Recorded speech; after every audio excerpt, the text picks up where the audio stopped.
Hello दोस्तों, स्वागत करता हूं आप सभी का मैं अपने channel Ajit UPSC journey channel पे। तो दोस्तों, आज का हमारा जो टॉपिक होने वाला है वो बहुत ही इम्पोर्टेंट होने वाला है। जो भी हमारे एस्पिरेंट्स हैं जो हमारे चैनल के साथ जुड़े हैं, ये जो नए हैं, जो भी विद्यार्थी हैं जो पढ़ाई कर रहे हैं किसी भी क्षेत्र में हो, और हर एक फील्ड का एक रोड मैप होता है। अगर किसी पर्टिकुलर जगह पे हमको पहुंचना है ना, किसी रास्ते को तय करना है, अगर किसी मंजिल को पाना है, तो उसके लिए मंजिल के लिए एक पर्टिकुलर वे तैयार किया गया होता है, रास्ता होता है। और उस रास्ते को हमको कैसे पार करना है, आज इस चीज़ पे हम डिस्कस करने वाले हैं थोड़ा। खासकर हम बात करते हैं यूपीएससी यूपीपीसीएस की, क्योंकि उसी से रिलेटेड मेरा चैनल है। तो उसी पे हम बात करेंगे कि जो इसका इतना बड़ा सिलेबस होता है यूपीएससी और यूपीपीसीएस का, या अदर स्टेट लेवल जो भी स्टेट्स हैं वहाँ का, तो इसको हम किस प्रकार से समझ सकते हैं, किस प्रकार से कवर कर सकते हैं, ताकि हमें ज़्यादा दिक्कत भी ना हो, हमारा सिलेबस भी अच्छे से कवर हो जाए।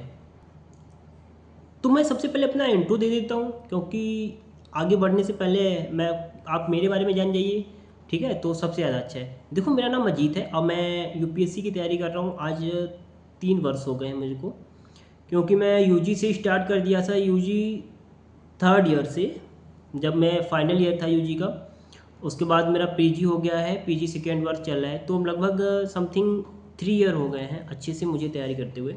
इतने समय में मेरा सिलेबस अच्छे से कवर हो रहा है, मतलब हो भी चुका है, कवर हो चुका है लगभग, और रिवीजन चल रहा है। देन यूपीएससी का सिलेबस इतना बड़ा है कि मेरे को 3 वर्ष हो गए हैं और अच्छे से कवर नहीं हो पाया है। देन कवर हो गया, देन अगर हम कहें पूरी तरीके से उसका 4-5 बार रिवीजन भी हो गया होगा तो नहीं हो पाया है, क्योंकि इतना बड़ा सिलेबस है।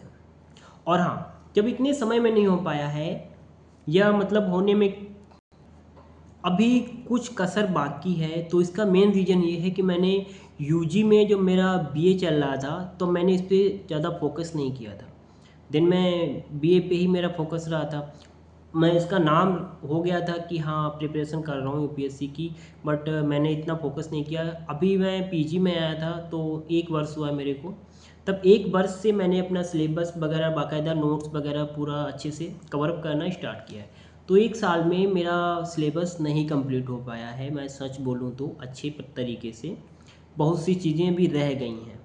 तो आप लोगों के लिए कुछ सवाल ये है कि अगर आप लोग 1-2 साल आप लोगों को मिलते हैं, तो उसमें आप लोग कैसे कवर अप कर सकते हैं। इस प्रकार से मैंने जो गलतियाँ की हैं उनसे किस प्रकार से आप लोगों को उबार सकता हूँ, आप लोग सीख सकते हैं। देखो, सबसे पहले ये गलती मैंने की कि मैंने पर्टिकुलर एक वे तैयार नहीं किया, एक रास्ता रोड मैप तैयार नहीं किया सिलेबस के हिसाब से। मेरा जो मन होता था मैं वो बुक उठा के पढ़ लेता था या उसके नोट्स बना लेता था। तो देन ये चीज़ सबसे ज़्यादा ख़राब मेरे लिए साबित हुई, मैं कह सकता हूँ। वरना मेरा 1 ईयर में आराम से सिलेबस कंप्लीट हो जाता, टोटल नोट्स बन जाते और मैं अभी रिवीजन कर रहा होता। बिकॉज मेरी अभी एज नहीं हुई है 21, और नेक्स्ट ईयर हो जाएगी 2026 में। तब मैं मेरा फर्स्ट अटैम्प्ट दूंगा मैं नेक्स्ट ईयर 25 में, सॉरी 26 में, हाँ 26 में मैं मेरा फर्स्ट अटैम्प्ट रहेगा यूपीएससी और यूपीपीसीएस का, दोनों का। तो इस वजह से मेरा अच्छे से अभी तक क्लियर नहीं हो पाया है। देन मैंने अब एक चीज़ सोचा है कि मतलब एक आप लोगों को एग्जाम्पल देता हूँ। आप लोगों ने अक्सर देखा होगा कि कभी चींटियों को देखा है, छोटी छोटी चींटी होती हैं। चींटियों को देखा होगा कि वो कम कम करके छोटा छोटा उठा उठा के ज़्यादा अपना घर बना लेती हैं, या बाहर से चीज़ों को ले जा कर के अपने अंदर स्टोर कर लेती हैं चीज़ों को, ताकि जब मौसम बिगड़े या उनको खाने की ज़रूरत पड़े तो वो अच्छे से वहाँ पे रख के अपना स्टोर कर लें। कहने का मतलब ये है कि जब हम अपने छोटे छोटे टास्क बनाते हैं, छोटे छोटे टास्क से जब कुछ हम बड़ी अचीवमेंट करने को सोचते हैं, तो सबसे मेन पॉइंट ये होता है, सबसे अच्छा टास्क यही होता है कि हम अपने छोटे छोटे अचीवर्स बनाएं और देन उन पे काम करें, प्रोजेक्ट बनाएं, उस पर हमको फॉलो करें। और होता क्या है, खासकर हम हिंदी मीडियम वाले लोग बच्चों में, मैं भी हिंदी माध्यम से हूँ तो उसी की बात करूँगा ज़्यादा।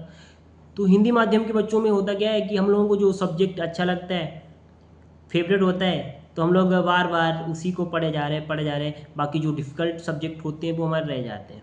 और सबसे ज़्यादा दिक्कत कौन करता है? वही सब्जेक्ट जो हमारे लिए डिफ़िकल्ट होते हैं, हमारे समझ नहीं आते हैं, हमारे समझ से परे होते हैं, या जिनको हम पढ़ना नहीं चाहते, इंटरेस्ट नहीं पैदा होता है। और ये इंटरेस्ट क्यों नहीं पैदा होता है? ऐसा नहीं है कि कोई सब्जेक्ट खराब होता है, कोई सब्जेक्ट बुरा होता है और पढ़ने में रुचिकर नहीं होता है। सब सब्जेक्ट रुचिकर होते हैं, सब सब्जेक्ट हर किसी के फेवरेट होते हैं। मैथ जो सबसे कठिन सब्जेक्ट माना जाता है हम लोगों के लिए, ठीक है, जिनको सब कठिन मानते हैं, मैथ भी सभी लोगों का नहीं कह सकता हूँ, लेकिन बहुत से लोगों का मैथ फेवरेट होता है। मैथ सब्जेक्ट जो होता है फेवरेट होता है। तो ऐसा नहीं बोल सकते हम कि कोई भी सब्जेक्ट हार्ड होता है या समझ में नहीं आता है। हाँ, समझ में इसलिए नहीं आता है क्योंकि हम उस सब्जेक्ट को पर्टिकुलर उतना टाइम नहीं दे रहे हैं जितना हम अपने फेवरेट सब्जेक्ट को दे रहे हैं। उस पर उतना वर्क नहीं कर पा रहे हैं जितना हम अपने फेवरेट सब्जेक्ट पे कर रहे हैं। तो इसके लिए यही एक रीज़न होता है कि हम अपने सभी सब्जेक्ट को बराबर टाइम नहीं दे पाते हैं, कवर नहीं कर पाते हैं, तभी वो सभी सब्जेक्ट हमारे पर्टिकुलर वे में बराबर मात्रा में, समान मात्रा में तैयार नहीं हो पाते हैं। अब इसके लिए करना क्या होता है? देन इसके लिए मेरे माइंड में एक वो चल रहा है थ्योरी टाइप में कि सबसे पहले आप लोग ऐसा कर सकते हो, आप लोग क्या, मैं भी अब ऐसा कर रहा हूँ कि जो हमारे डिफ़िकल्ट सब्जेक्ट हैं, एक चार्ट बना लीजिए आप, एक सूची टाइप में, शॉर्ट डायरी रखिए, उस पर टास्क दे दीजिए अपना, बना लीजिए कि हम जो आपको लग रहे हों कि सबसे कठिन सब्जेक्ट है मेरे लिए, ठीक है, वो सब्जेक्ट सबसे पहले रखिए।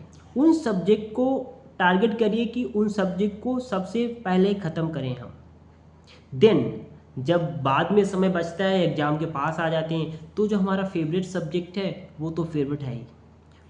हाँ, ऐसा नहीं है कि जब हम कठिन सब्जेक्ट को ही टाइम दे रहे हैं, हमारा जो सब्जेक्ट है पर्टिकुलर वे में तैयार है वो भी हम भूल गए, और फेवरेट था वो बिल्कुल ही फेवरेट से उतर गया है, और बाकी जो नए थे सब्जेक्ट वो फेवरेट हो गए हैं, वो अच्छे लगने लगे हैं। तो ऐसा नहीं करना है, सभी सब्जेक्ट को बराबर प्रायोरिटी देनी है और छोटे छोटे टास्क बनाने हैं। जिस प्रकार चींटियाँ चढ़ती हैं, उतरती हैं, चढ़ती हैं, उतरती हैं, कंटिन्यू अपना कार्य करती हैं। फॉर एग्जाम्पल, इससे बढ़िया एग्जाम्पल आप लोगों के लिए हो ही नहीं सकता है।